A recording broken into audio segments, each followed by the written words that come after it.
पारसी से शादी करने के बाद इंदिरा गांधी को मुस्लिम बताया, इन ब्राह्मणों ने, ठीक। और एक पारसी से शादी करने के बाद में स्मृति ईरानी को कट्टर हिंदू बताते हैं। इन ब्राह्मणों का पतन तो तभी से शुरू हो गया था। देश के अन्नदाता बॉर्डर पे बैठने के लिए और मुकदमे लेने के लिए नहीं है। ये जितने यहाँ बैठे हैं, मैं तो ये चाहती हूँ यही MP MLA बने। कि आप कैसे कह सकते हैं कि भारत देश भारतीय जनता पार्टी है? नहीं, भारतीय जनता पार्टी भारत नहीं है। भारत एक भारत है, हमारा देश है, और ये तमाम जो जनता है वो भारत है।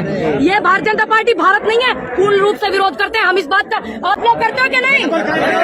जनता भारत है, जनता कान खोल करके सुन ले, जनता भारत है। कि 18 घंटे मैंने वो भी वीडियो देखी है, मैंने वो फोटो भी देखी है कि देश के हमारे प्रधानमंत्री कितनी बार कपड़े बदलते हैं, कितनी बार ड्रेस बदलते हैं, मैंने वो भी देखा। और कितनी बार वो विदेश जाते हैं, और कितनी बार जो है वो वीडियो कैमरे में नमस्कार, ऐसे कैसे ऐसे वीडियो आनी चाहिए, वैसे आनी चाहिए।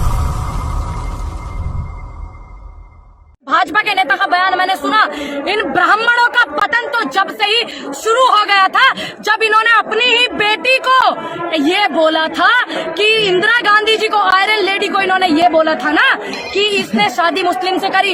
एक पारसी से, फिरोज गांधी एक पारसी थे, पारसी से शादी करने के बाद इन ब्राह्मणों ने जब बोला था ना इंदिरा गांधी जी को कि मुस्लिम से शादी करी, और एक पारसी से शादी करने के बाद इंदिरा गांधी को मुस्लिम बताया, इन ब्राह्मणों ने, ठीक। और एक पारसी से शादी करने के बाद में स्मृति ईरानी को कट्टर हिंदू बताते हैं। इन ब्राह्मणों का पतन तो तभी से शुरू हो गया था। ध्यान रखना इस बात का, तमाम ब्राह्मण, और मैं ब्राह्मण परिवार से हूँ, और मैं इस बात को बिल्कुल जोरों शोर से कहूंगी कि इन ब्राह्मणों का जो पतन हुआ था ना, इसी बात से हुआ था जब इन्होंने अपनी बेटी को, जिस बेटी ने देश के लिए इतना करा हो, जिस बेटी ने अपनी शहादत दी हो, ठीक, इन्होंने ही अपनी बेटी को ये बोला था। इन ब्राह्मणों ने सबसे ज्यादा बोला था, ठीक। और जिसको मेरे नाम के ब्राह्मण को वो करने हो, खूब कर लेना। ये बात सच है कि इनका पतन ही जब से चालू हुआ है। मोदी समर्थकों को आज तक ये क्यों नहीं पता चल रहा है कि फिरोज गांधी मुस्लिम थे या पारसी थे? सुन लीजिए, अब अनपढ़ आदमी मैं क्या करूं, थोड़ा पढ़ लेते ही। ये तो हमारे बुजुर्ग बिना पढ़े लिखे किसान हैं कुछ लोग, उनसे उन्हें पता कर लो।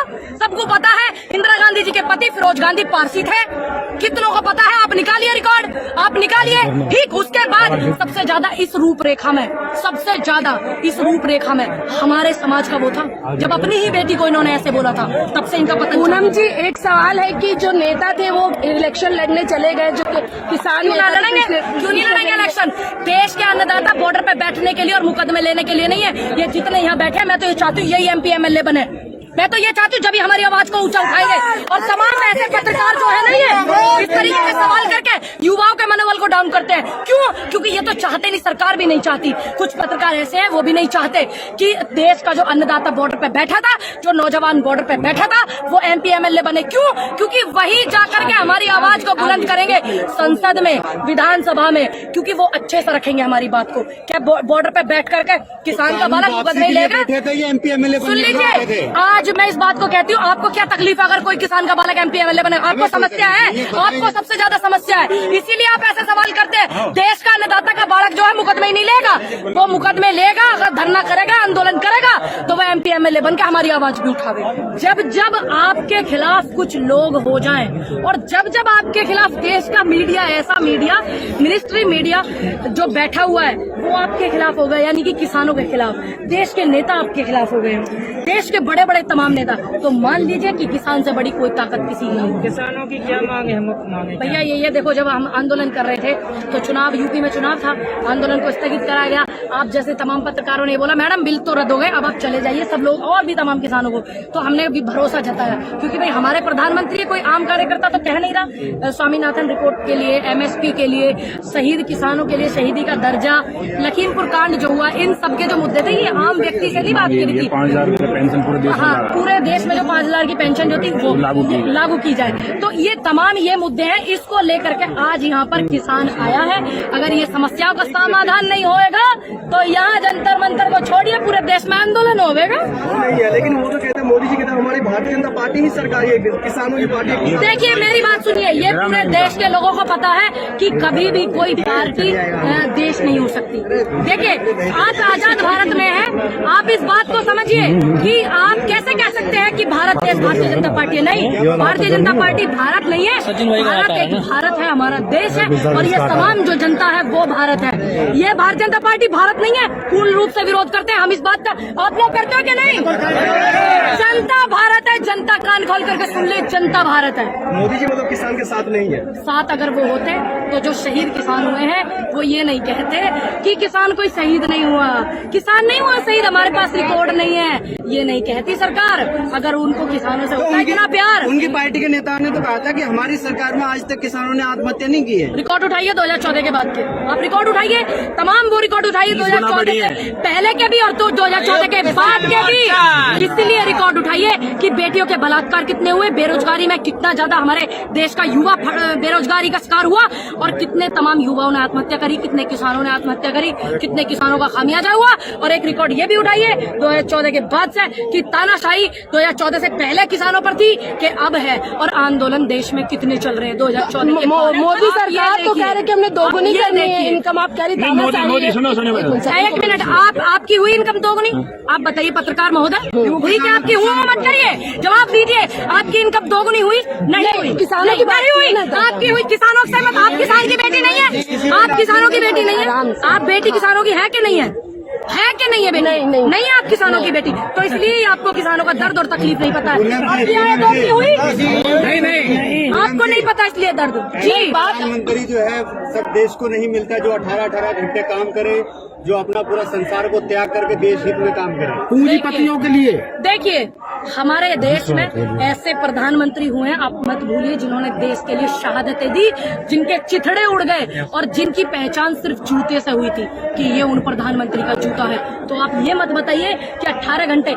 मैंने वो भी वीडियो देखी है, मैंने वो फोटो भी देखी है कि देश के हमारे प्रधानमंत्री कितनी बार कपड़े बदलते हैं, कितनी बार ड्रेस बदलते हैं, मैंने वो भी देखा। और कितनी बार वो विदेश जाते हैं और कितनी बार जो है वो वीडियो कैमरे में नमस्कार ऐसे कैसे, ऐसे वीडियो आनी चाहिए, वैसे आनी चाहिए, वो मैंने ना तमाम देखी है। तो आप मत बताइए। और कितनी बार वो गृह ग्रह में जब किसी मंदिर में, हमारे सनातन धर्म के मंदिर में जाते हैं तो वो फोटो कैमरा बिल्कुल भगवान जी भी नहीं दिखे, लेकिन देश के प्रधानमंत्री, हमारे प्रधानमंत्री दिखे नहीं। सुनिए, इस तरीके का आलम पहले कभी नहीं हुआ, आप झूठ मत बोलिए, नहीं हुआ। सुनिए, कैसे कहते हो आप कैमरा नहीं था पहले? कैसी बातें कर रहे हैं, कैमरा नहीं किया था पहले? सोशल मीडिया ऐसी बातें कर रहे हैं आप, हैं? कैमरा ही नहीं था क्या पहले?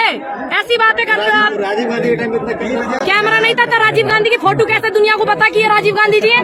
कैसे पता है? कैसे पता है? सुन लीजिए, कैसे पता? क्यों 2014 से पहले, कैसे 2014 से पहले कैमरा ना है, मोबाइल ना है, कैसे है ना? पहले इंटरनेट मोदी जी फोटो खिंचवा के उसको बढ़ावा दे रहे हैं। कैमरा था कि नहीं था? और जब आंदोलन हुआ था ना देश की आजादी का, जब इतने संसाधन नहीं थे, लेकिन आंदोलन की फिर भी एक एक रूपरेखा पूरे देश की जनता के सामने है कि किसने देश की आजादी के लिए लड़ाई लड़ी। लेकिन वो तो कह रहे 70 साल में कुछ हुआ ही नहीं है, आप कह रही है कि रूपरेखा है सरकार, तो काला जादू और 70 साल देश के प्रधानमंत्री काले पकड़े पैर करके गंगा में स्नान करते हैं, तो क्या वो काला जादू करने गए थे? बताइए। नहीं, साथ में ये क्या गए थे? हाँ ना, जवाब दीजिए। आप उनकी प्रवक्ता बन करके आई है, आप बताइए मुझे काला जादू। नहीं, हम तो सवाल पूछ रहे हैं आपसे कि 70 साल में कुछ हुआ ही नहीं है। डंका बजा रहे भारत का। देखिए, अगर वो भारत का डंका बजा रहे हैं, किस में बजा रहे वो हमें बतावे भी तो सही। जो पीएम केयर फंड होता है, पहले नियम ऐसा था कि पीएम केयर फंड में पूरी जनता दुनिया चेक कर लेती थी कितना फंड आया और कितना जनता के लिए इसमें लगा और कितने देश की सेवा में लगा, कितना पैसा बचा, उसको बंद करना, उस पैसे को संस्था में लेना, ठीक, और जनता को कुछ न बताना, एक भी प्रेस कॉन्फ्रेंस न करना, किसानों के लिए इनके प्रवक्ताओं द्वारा आतंकवादी बताना, ठीक, किसानों के लिए अभद्र भाषा में बात करना, और देश में किसान दिल्ली आ रहा है उसको रोकना, उसको प्रताड़ित करना। इनका जो डर है वो बताता है कि ये झुके हुए डरे हुए लोग हैं। जब जब जनता आवाज उठाती है, जब जब सरकार डरती है, पुलिस को आगे करती है, तो क्या इस माहौल से डर जाएंगे ये लोग? पिछले 1 साल से आपने 1 साल तक आंदोलन किया, उसके बाद आज आपको फिर जंतर मंतर पर आना पड़ रहा है, तो क्या बताना चाहिए? कल आपके नेता राकेश टिकैत को गिरफ्तार भी कर लिया गया। देखिए, हमने बात मानी, हमने भरोसा करा, किसान भरोसा करता है, किसान ने भरोसा करा हमने अपने प्रधानमंत्री पे कि भाई इन्होंने कहा था आंदोलन को बिल वापिस होगा, स्थगित कर दो, स्वामीनाथन रिपोर्ट कर देंगे, ये कर देंगे, वो कर देंगे, लेकिन ये मुकर गए अपने बातों से, तो इसलिए देश के अन्नदाताओं को दोबारा आना पड़ा और आवेगा और आंदोलन भी होगा बड़ा। क्या बड़ा कुछ होने वाला है? क्यों नहीं होगा? जब देश की समस्या, जनता की समस्या, किसानों की समस्या बड़ी हो जाएगी तो कैसे नहीं होगा आंदोलन बड़ा? सरकार मुर्दाबाद। 2024 के चुनावों पर भी हमें इसका असर देखने को मिल सकता है क्या? देखिए, हम तो ये चाहते हैं सब देश में कि एक तरफ जब प्रधानमंत्री बेटियों की दुहाई देते हैं महिलाओं की प्राचीर पर आजादी का जश्न मनाते समय, और उधर अहमदाबाद में एक 5 महीने की गर्भवती महिला का बलात्कार हुआ, उसके कैदियों को छोड़ दिया गया, उनको फूल माला से स्वागत करा गया। जिस देश की ऐसी स्थिति हो गई हो, जिस देश उसको विश्व गुरु बनने से कोई नहीं रोक